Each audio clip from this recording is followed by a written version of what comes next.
विधायक जी, आय से अधिक संपत्ति को मामला चल रहा हो तो बहुत सारे लोग जो अभी जानना चाहते के दीपनारायण सिंह के आय के स्रोत के एन वक्त पहले आपके करीबी दोस्त राकेश पाल को भाजपा में जाबो, राजनीतिक गुरु जी को आप मानत आरपी साहब को भाजपा में जाबो और आपके समधी साहब को भाजपा में जानो। कितों न कितों विजिलेंस टीम की जो जांच चल रही उनको रोकने के लाने प्रयास होते जी चर्चाएं भी चल रही, लेकिन वो गलत नहीं बैठ पाओ ठीक ठाक। ये पूरे विजिलेंस टीम की जांच में कितों मैनेजमेंट नहीं हो पाओ है जी चर्चाएं भी चल रही। स्पेस मून सिटी है जो जहाँ से कि हाईटेक एक सोसाइटी है, हाईटेक सिटी है, इस पे भी अब जो वर्तमान विधायक हैं जवाहरलाल राजपूत जी, उनका आरोप है कि ये भी उसी अवैध कमाई का एक हिस्सा कंफ्यूज है। कितना पैसा कमा लो, 37 करोड़ कमाओ कि 37 अरब? आपने ब्यौरा कितना दिया? 14 करोड़ का, 14 अरब। तो मैनेजमेंट वो करे जिसने कुछ गलत किया हो। कोई मैनेजमेंट कल भी नहीं किया था, आज भी नहीं करूंगा। और आप हमारे खाते में अगर 10 लाख रुपए हैं या 5 लाख रुपए, ये भी पर डे विभाग देखते हैं, पर डे। कोई भी इसी से समझ लो आप कि मानसिकता क्या है। वो 14 करोड़ को 1400 करोड़ को लिख रहा है, कोई 37 करोड़ को 3700 लिख रहा है। ये समझ लो कि मन में नफरत भरी है। कैसे और ज़्यादा बदनाम कर दें, कैसे और ज़्यादा गिरा दें। सिटी मेरी नहीं है, वहाँ रहने वाले 150-200 लोगों की है। मेरा आज भी मून सिटी में खुद का मकान नहीं है।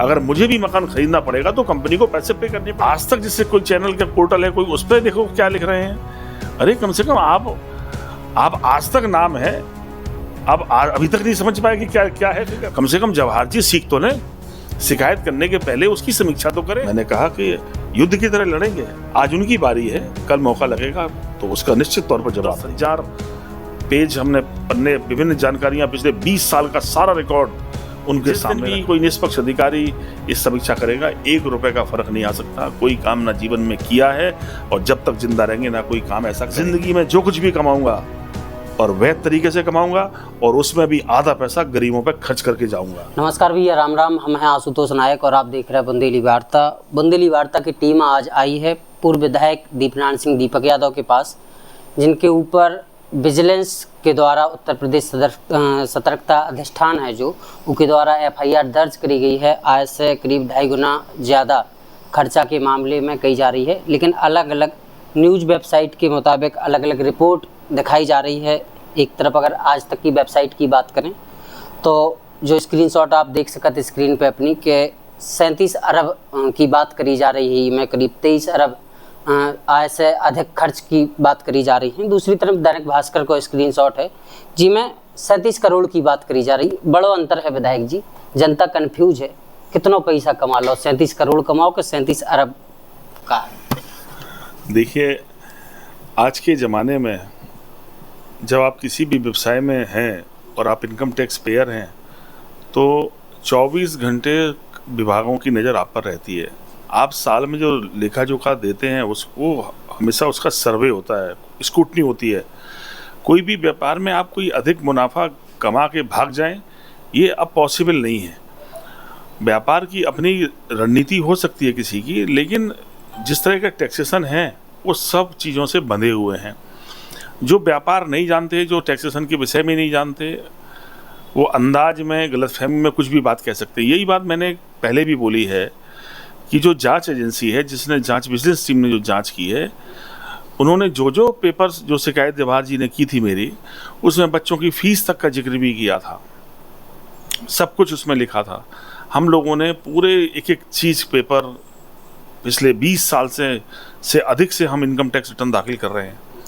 ये सही है कि हम लोग गांव से निकल कर आए, लेकिन राजनीति के साथ साथ व्यवसाय में गए, काम किए, कोशिश करी, ठेकेदारी की, अपना जो भी जहां मौका मिला काम करने की कोशिश भी करते रहे।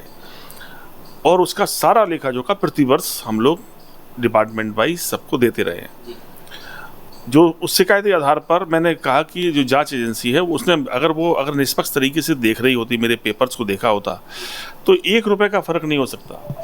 अगर आप हमसे कहते कि आपने 23 करोड़ रुपए ज़्यादा खर्च कर दिए, आमदनी 14 करोड़ थी, आपने आपके ही उस FIR में है कि आपने वैध तरीके से 14 करोड़ रुपए का कमाई दिखाई है और 37 करोड़ रुपए खर्च किए हैं, 23 करोड़ रुपए अधिक खर्च कर दिए आपने, तो आप ही अकेले एजेंसी थोड़ी हैं। इसमें इनकम टैक्स डिपार्टमेंट था, सेल टैक्स डिपार्टमेंट था, GST डिपार्टमेंट था, वो सब की तो रोज़ समीक्षा करके उसकी रिपोर्ट हमने आपको दी है। आप फिर किस आधार पे ये निकाल रहे हैं कि इतने अधिक खर्च कर दिया हमने? आपके जी, एक पास कैसा कन्फ्यूजन है कि आपने जो आय का अपना ब्यौरा दिया है, बाकी आरोप ये हैं कि जो 23 करोड़ हों या 23 अरब हों, उसका ब्यौरा आप नहीं दे पाए हैं, जो विजिलेंस टीम का कहना है। आपने ब्यौरा कितना दिया? 14 करोड़ का, 14 अरब का? नहीं, ब्यौरा आज तो विभाग के पास पहले सब जगह है। आप तो कोई डिपार्टमेंट ऐसा थोड़ी है जिस पे पता ना हो। हमने अपना लेखा जोखा, जैसे हम जब पहला चुनाव लड़े 2007 में और 2022 तक 4 चुनाव लड़े, 10 साल एमएलए ले लिए, एक एक चीज़ कोई राजनीति करने वाला व्यक्ति जब पर्चा दाखिल करता है उसमें सारा लेखा जोखा, आपके पास किस कंपनी में कितना शेयर है, किस बैंक में कितना पैसा है, कितना लोन है, सब भरा जाता है। और उसमें अगर एक भी चूक हो जाए, 1 रुपए की चूक हो जाए तो पर्चा खारिज हो सकता है, नामांकन रद्द हो जाता है, नियम है। तो हमने सब लेखा जोखा दिया। इन्होंने उसी का तो आधार बनाकर शिकायत की है, उसी कागज को पकड़ कर बात करी है इन्होंने। मैंने कहा कि कम से कम उन कागजों को डिटेल तो आप देख लो।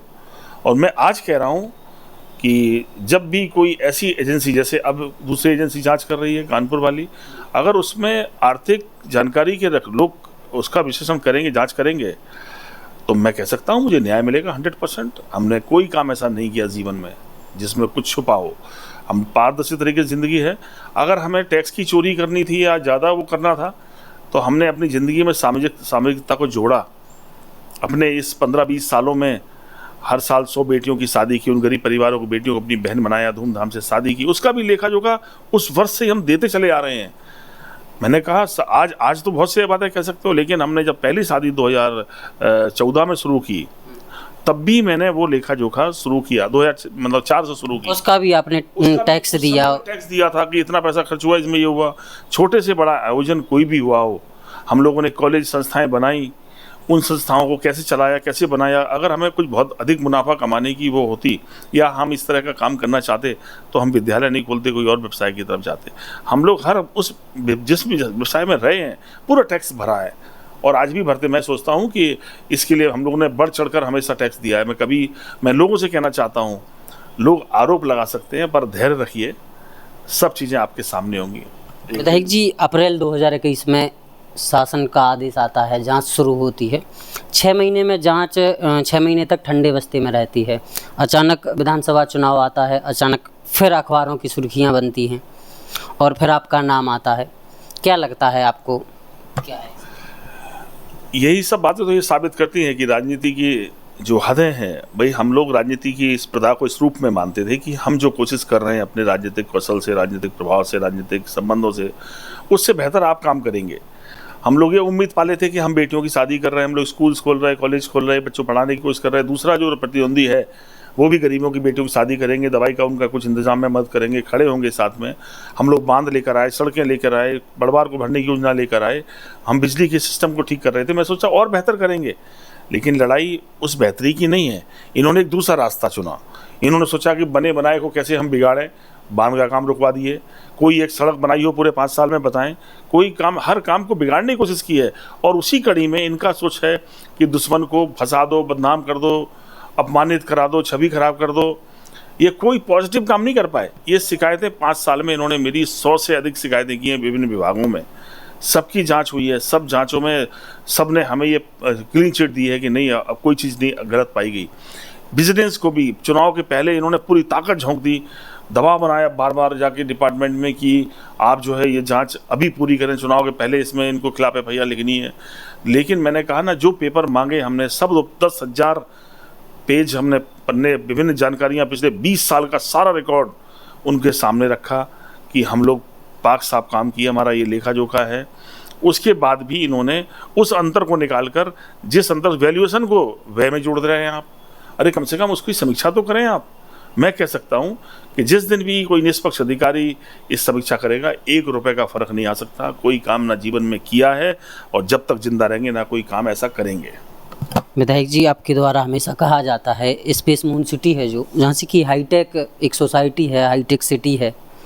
इस पे भी अब जो वर्तमान विधायक हैं जवाहरलाल राजपूत जी, उनका आरोप है कि ये भी उसी अवैध कमाई का एक हिस्सा है। देखिए, क्योंकि हमने कहा ना, जब कोई भी व्यवसाय कर रहे होंगे आप, उस व्यवसाय की सारी जानकारी विभागों को रहती है सबको। स्पेस मून सिटी में मेरा खुद का मकान नहीं है। आप कोई भी जब किसी काम में करेंगे, इस तरह के डेवलपमेंट में जाएंगे, तो कंपनी में जब आप काम करते हैं तो एज ए डायरेक्टर ही काम करते हैं। आज हमारा खुद का मकान मून सिटी में नहीं है, लोगों के पैसे से लोगों को चीज़ उपलब्ध कराई है। जब आप किसी ऐसे काम से दूर हैं तो कुछ भी अनुमान लगा सकते हैं, लेकिन मैं आप सवाल करता हूँ कि अगर मून सिटी में किसी फ्लैट की कीमत 40 लाख रुपए है तो झांसी छोटा शहर है, खरीदने वाला आदमी पूरी तरीके से बारीकी से सब चीज़ें आंकता है, उसके बाद खरीदता है। 2-4 मतलब 10-5% का ही मुनाफा मिल सकता है बिल्डर को। मेरी बात सब लोग सुन रहे होंगे, बहुत सारे लोग इस लाइन में हैं, वो भी मेरी बात पे गौर करेंगे। मुनाफा कोई बहुत अधिक लॉटरी नहीं कमा सकते आप। ये सब कामों में बहुत मेहनत है। कहते नहीं मकान सपना है व्यक्ति का, ऐसा मकान बनाकर देना भी बहुत बड़ा काम है।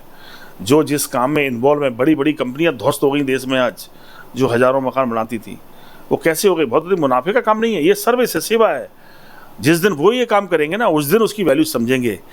ये खुद के लिए नहीं होता, वहाँ जो भी बना है वो लोगों के लिए है। आज मून सिटी मेरी नहीं है, वहाँ रहने वाले 150-200 लोगों की है। मेरा आज भी मून सिटी में खुद का मकान नहीं है।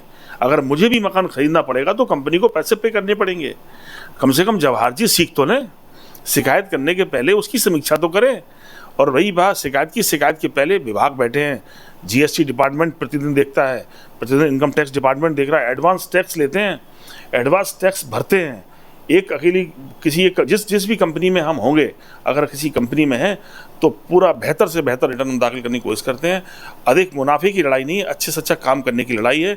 मून सिटी में जब भी वो जाएंगे, एक दिन मैंने कहा था, वो पाएंगे कि मैंने सबसे बेहतर लोगों को बना के देने की कोशिश की है। जो भी काम मैं ज़िंदगी में करूँगा वो सबसे बेहतर करने की कोशिश करूँगा। राजनीति में भी की, समाज सेवा में भी, जहाँ भी जो काम मैं करता हूँ कोशिश करता हूँ सबसे बेहतर मैं करूँ, जिससे उसमें कोई और विज़न नहीं, विज़न है कि आपको भगवान ने बेहतर से बेहतर बनाया है और आप बेहतर से बेहतर समाज को क्या दे सकते हैं, ये कोशिश का हिस्सा होना चाहिए। मेरी कोशिश, मैं भगवान के इस बात के लिए मैं मानता हूँ कि ईश्वर की बड़ी कृपा है कि भगवान ने मुझे दिल और दिमाग ऐसा दिया कि मेरी कोशिश बेहतर रहती है।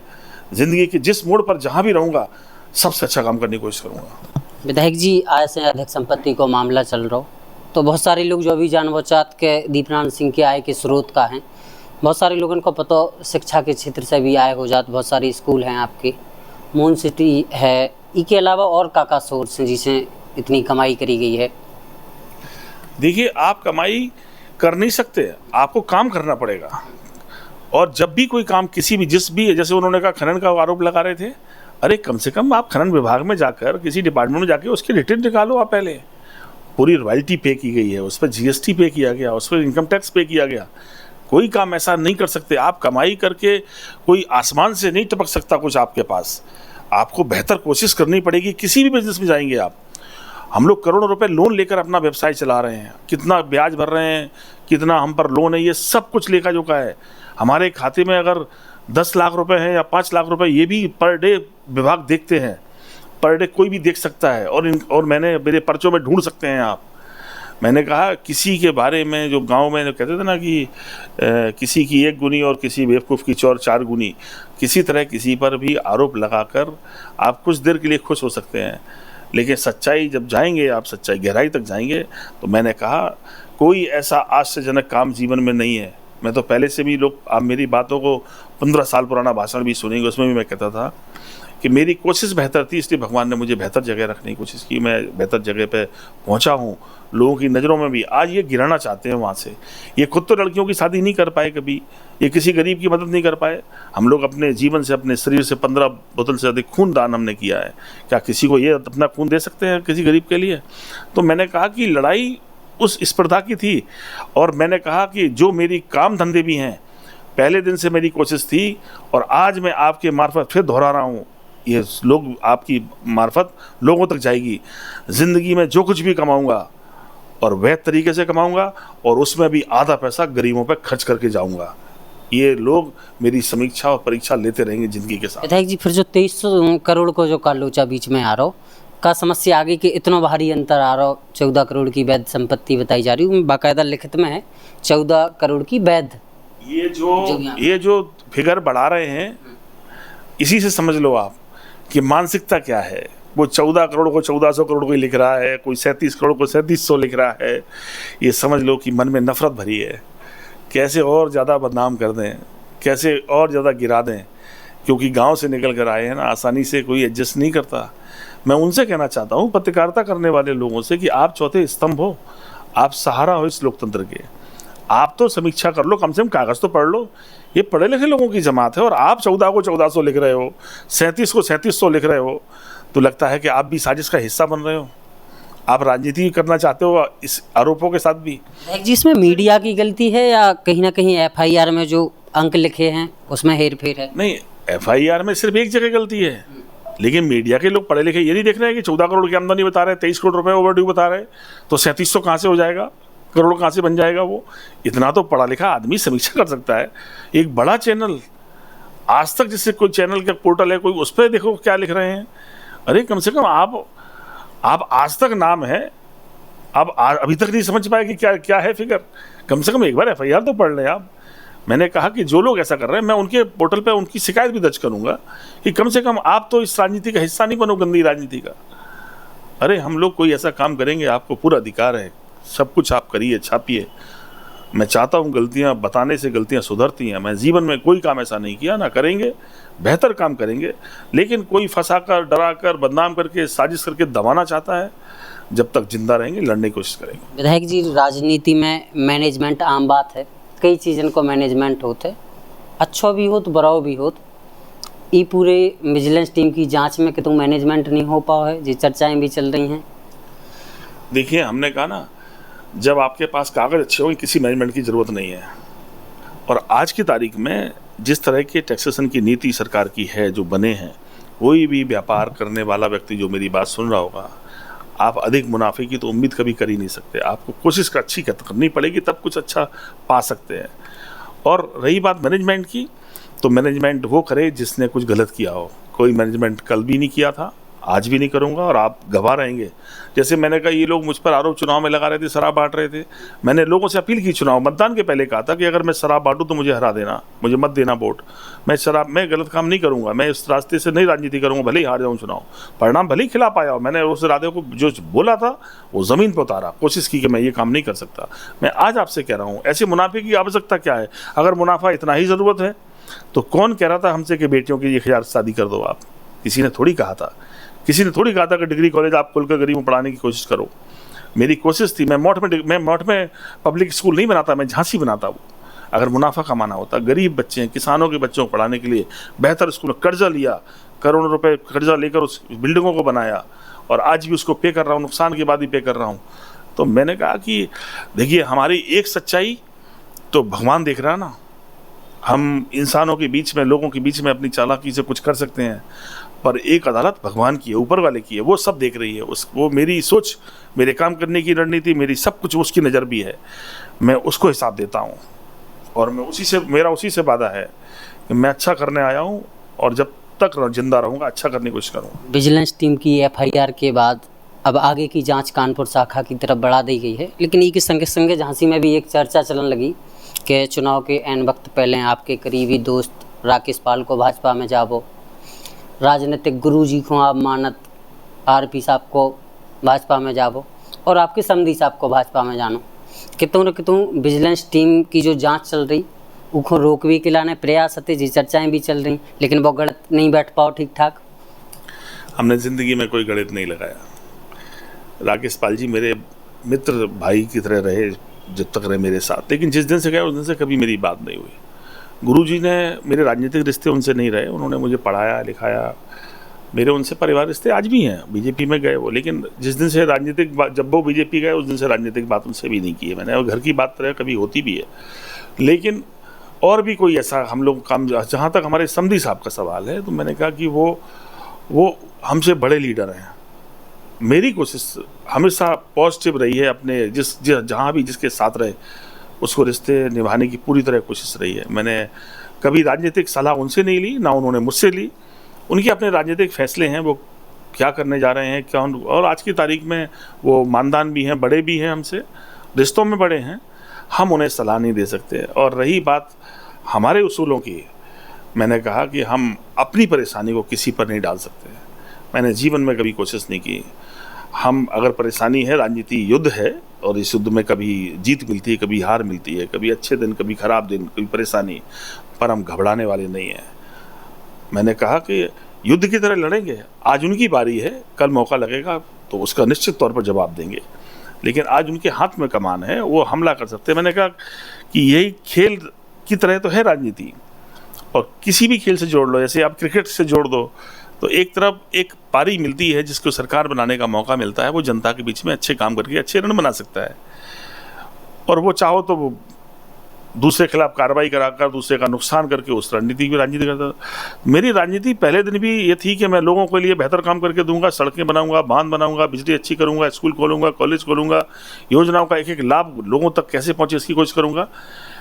ये जिन्हें मौका मिला है, इन्हें पिछले 5 साल कुछ नहीं कर पाए, इस साल उनकी कोशिश फिर वही है कि कोई अच्छा काम गरोठा में नहीं कर पाए, पर आज भी वो मेरे पीछे पड़े हैं कि इनका नुकसान कैसे कर दें। तो नुकसान इंसान नहीं करता, नुकसान तो करने वाला ऊपर है। मैंने कहा उनकी कोशिश हो सकती है, मैं अच्छा काम करूंगा, बेहतर काम करूंगा, हर बात का जवाब दूंगा, और आपके सामने फिर एक बार बैठूंगा ऐसी सर उठाकर और बोलूंगा मैंने कोई गलत काम कल नहीं किया था, ना आज किया है, ना कल करूंगा। सुबह सुबह एक एफआईआर की कॉपी वायरल होती है, दीपनारायण सिंह यादव के खिलाफ मामला दर्ज कर लिया जाता है। शाम होते होते समाजवादी पार्टी के बड़े नेता प्रोफेसर साहब रामगोपाल साहब मुख्यमंत्री के पास जाते हैं, मिलते हैं, सपा कार्यकर्ताओं के ऊपर, नेताओं के ऊपर मुकदमा लादे जा रहे हैं। आपकी भी बात हुई, वहाँ चर्चा है, क्या कुछ करने के लिए? देखिए, पार्टी के जो हमारी लीडरशिप है, हमारे नेता अखिलेश यादव जी हमेशा एक पॉजिटिव और विकास की सोच के राजनीति करने वाले व्यक्ति हैं। पूरा देश दुनिया जानती है उनके विषय में, उनकी आज भी उनके कामों की उदाहरण मिसाल दी जा रही है। कार्रवाइयाँ हो रही हैं, प्रोफेसर साहब मिले हैं, तो मैं कह सकता हूं कि निश्चित तौर पर पूरे प्रदेश में जिस तरह की कार्रवाइयाँ हुई हैं और पक्षपात रूप अधिकारी काम कर रहे हैं, तो उनकी शिकायत करने गए होंगे। हो सकता है उसमें कोई जिक्र मेरा भी हो, लेकिन मैंने कहा कि मैंने इसके लिए किसी से कहा नहीं। अभी मैं अपने कागज़ लेकर उस जांच एजेंसी के पास ज़रूर जाऊंगा, न्यायालय के पास जाऊंगा, कि कम से कम मुझे पूरी तरह उम्मीद और भरोसा है कि अभी भी कुछ ईमानदार अधिकारी हैं, जब पेपर देखेंगे तो मुझे न्याय मिलेगा। और अगर फिर भी सरकार के दबाव में कभी अधिकारी अगर अपना रुख बदलते हैं, तो अभी न्यायालय है, न्यायालय अपने आप में, न्यायालय की सरकार के दबाव में नहीं है। मैंने कहा कि अगर यहाँ से कोई मुझे जबरन फंसाएगा तो न्यायालय से जीत कर आऊँगा, और मैं आपसे वादा करता हूँ, और ये बात मैं आपके बीच में आज कह रहा हूँ कि जिस दिन मेरे कागज़ कोई देखेगा, उस दिन जिस दिन मेरे पेपर देखे जाएंगे, लोगों के सामने भी रखूँगा, जनता की अदालत में भी रखूँगा, कोर्ट में भी रखूँगा, उस दिन मुझे न्याय मिलेगा और मैं फिर आपके सामने बैठूँगा, फिर आपसे बात करूँगा। जनता के बीच में कई सवाल चल रहे हैं कल से, जनता से क्या कहना चाहेंगे? सब तक पहुंचना संभव नहीं है, लेकिन जनता से क्या कुछ कहना चाहेंगे? मैं अपने शुभचिंतक साथियों से, पार्टी कार्यकर्ताओं से, सबसे अपील करता हूं कि राजनीति में हमले स्वाभाविक बात है। जब हम किसी के लिए कुछ करते हैं तो कुछ परेशानियां झेलनी पड़ती हैं। आप निराश मत होना, घबराना नहीं। मैं जब तक जिंदा हूँ अच्छे काम करूँगा। आपने जिस भरोसे के साथ मुझे जगह दी है समाज में, आपने सम्मान दिया है, मैं आपके सम्मान को कभी ठेस नहीं पहुंचने दूंगा। मेरी जान जा सकती है, परेशानियां उठाऊंगा, लेकिन आप घबराना नहीं। मैं जब भी इस सब बातों की जांच एक दिन सबके सामने आएगी, तब आपका भाई निष्पक्ष रूप से सत्य की जीत होगी, बेकसूर निकलूंगा। कोई काम ऐसा ना किया है ना करूंगा, ये वादा मेरा है, और आज नहीं कल आपके सब सामने होगा। बहुत बहुत धन्यवाद विधायक जी। Thank you.